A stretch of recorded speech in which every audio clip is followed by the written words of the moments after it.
नास्रीन report तव्हां ॾिठी। हाणे रुख कंदासीं उबावड़ो में मुख़्तलिफ़ बिरादरी जे माण्हुनि पुलिस जी ज़ियादतियुनि ख़िलाफ़ एहतिजाजी मुज़ाहिरो कयो आहे। अॻवाननि नोटिस वठी इंसाफ़ ॾियण जी घुर कई आहे। उन हवाले सां पेश आहे हबीब रहमान चाचड़ जी हीअ रिपोर्ट। जी नाज़रीन, असां इन वक्त में नेशनल प्रेस क्लब मारिया मौजूद आहियूं, जिते सभई माण्हू जेको आहिनि सुपिया बिरादरी हुजे ऐं मोची बिरादरी हुजे, उहे जेको आहे हिते सभई माण्हू जेको आहे नेशनल प्रेस क्लब ते एहतिजाजी मुज़ाहिरो करे रहिया आहिनि ऐं पुलिस जे ज़ियादतियुनि ख़िलाफ़ उहे एहतिजाजी मुज़ाहिरो करे रहिया आहिनि। वधीक अचो था उन मुज़ाहिरनि खां पुछूं था जो वधीक छा चवणु आहे। असां सभई हिते गॾु आहियूं उबाड़ो पुलिस जी ज़ियादतियुनि जे ख़िलाफ़।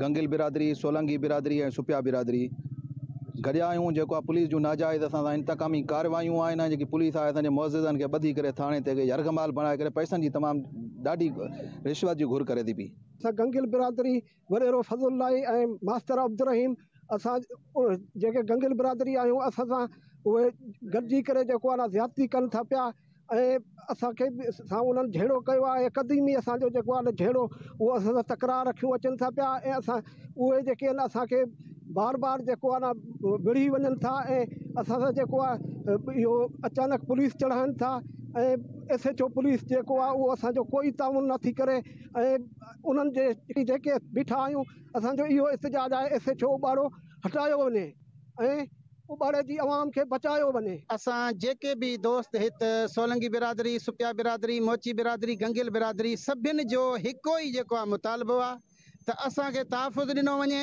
ऐं जेके असां सां ज़्यादतियूं थियूं आहिनि पुलिस खे SHO खे ऐं मुंशी खे हटायो वञे। असां सां ज़्यादतियूं इहे न कयूं वञनि।